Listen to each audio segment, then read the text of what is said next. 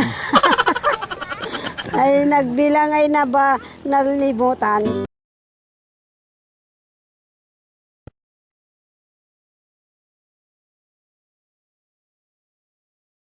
Thank you for watching.